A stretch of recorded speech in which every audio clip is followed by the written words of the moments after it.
যোগীজিকে পার্লামেন্টে কাঁদতে হয়েছে, চোখের জল ফেলতে হয়েছে এই জিহাদি গুন্ডাদের জন্য। আমরাও আজকে চোখের জল ফেলে গেলাম।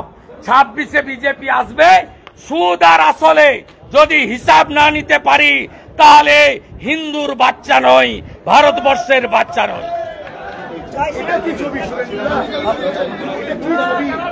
কাজ খোলা থাকলে আমার মাথা থাকতো, আমাকে আপনারা হসপিটালে পেতেন, নয় মর্গে পেতেন। 20 বার মোটা বাঁশ দিয়ে মেরেছে বিমান ব্যানার্জি গুন্ডা, অভিষেক গুন্ডা, সবাই জানে। আজকে বারুইপুর জানলো বিমান ব্যানার্জি একটা বড় গুন্ডা।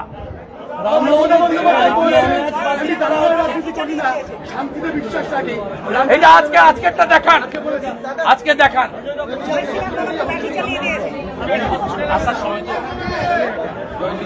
অভিষেক ব্যানার্জি নির্দেশ দিয়েছিল এখানকার জেলা পুলিশকে যে কোনোভাবে শুভেন্দু অধিকারীকে এবং এমএলএদের বারুইপুরে ঢুকতে দেওয়া যাবে না। কার্যত বিমান ব্যানার্জির নির্দেশেই এটা হয়েছে। গৌতম দাস এবং জয়ন্ত ভদ্র, একজন কর্মাধ্যক্ষ আর একজন হচ্ছে ভাইস চেয়ারম্যান বারুইপুর মিউনিসিপ্যালিটি, এরা একটি বিশেষ সম্প্রদায়ের হুলিগ্যান, 100 দিনের কাজের লোক পৌরসভার জোর করে আনা এবং এসএইচজি গ্রুপের মহিলাদের তাদেরকেও মনে হয়েছে জোর করে আনা, 2 জায়গায় জমায়েত করেছে এবং নট লেস দ্যান 1000 করে জমায়েত হচ্ছে। অস্ত্র সহ মোটা মোটা বাটাম, লোহার রড, সদ্য কাটা কাঁচা বাঁশ, হাতে পাথর, ইট, জলের বোতলে লঙ্কার গুঁড়া মেশানো।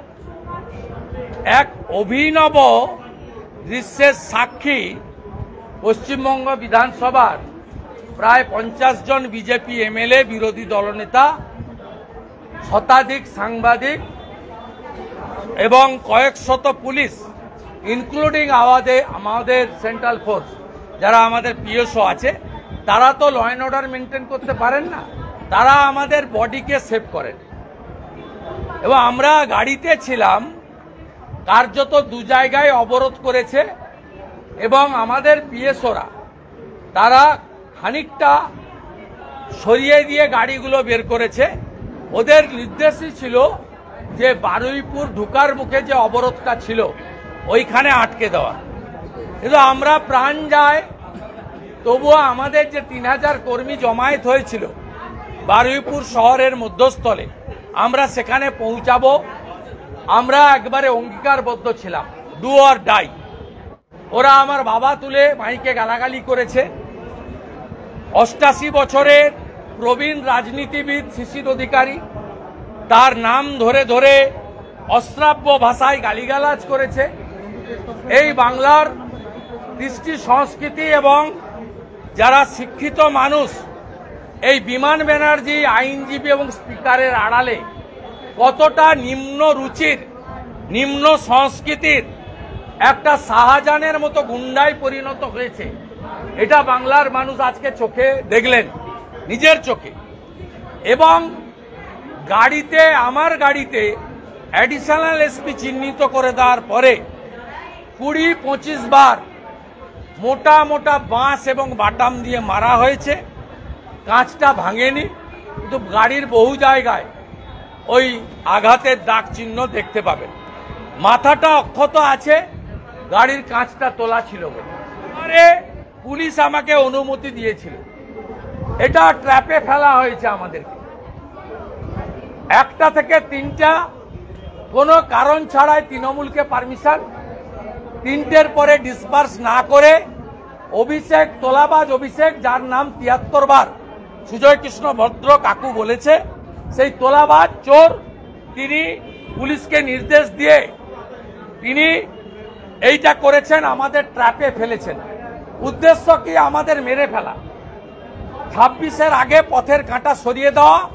আর যে কর্মীরা এখানে জমায়েত হয়েছিলেন সেই কর্মীদেরকে হটুগঞ্জে একবার মেরেছে, 45 জন আহত হয়েছিল, প্রাইভেট হসপিটালে রেখে ছোট ছোট কুলতলির বাচ্চাদেরকে মায়েদেরকে আমাদের চিকিৎসা করাতে হয়েছে।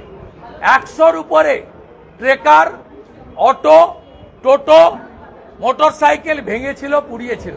প্রার্থী মানস সাহা কাউন্টিং হলে খুন হয়েছে।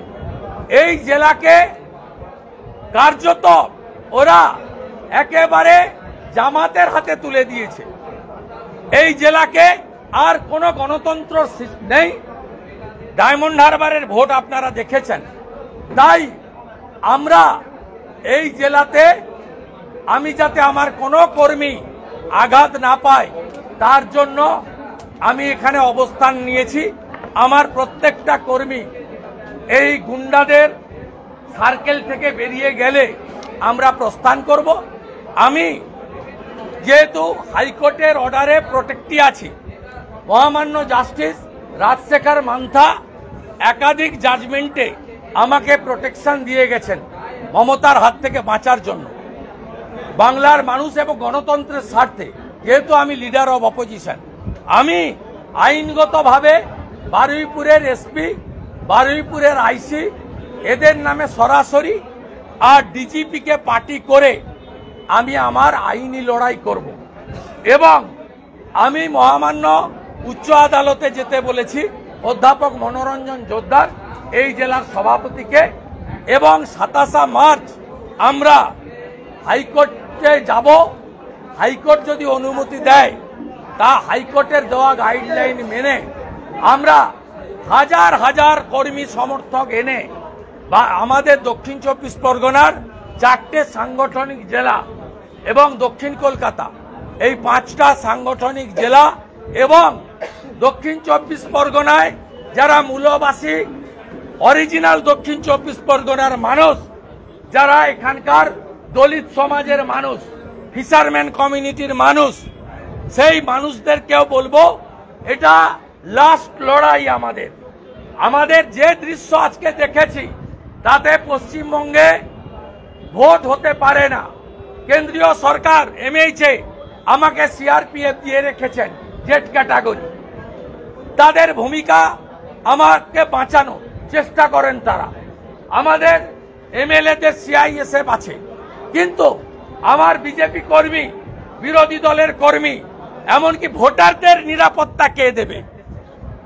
কে দেবে নিরাপত্তা? ইলেকশন কমিশনকে বলবো পশ্চিম বাংলায় মমতা এবং মমতার পুলিশ রাজীব কুমারদের রেখে কোনো নির্বাচন অন্তত দক্ষিণ 24 পরগনা জেলায় সম্ভব নয়। একদম চোখে দেখে গেছি, আজ ভিডিও তুলেছি, আমার লোকরা তুলেছে। গোল গোল করে মার্ক করব, স্পেসিফিক নামে এফআইআর করব। ছাড়বো না, ছাড়বো না, ছাড়বো না। একদিন গোরখপুরে যোগীজিকেও আক্রান্ত হয়েছে। আমি তার সঙ্গে আমাদের এমএলএদের তুলনা করছি না।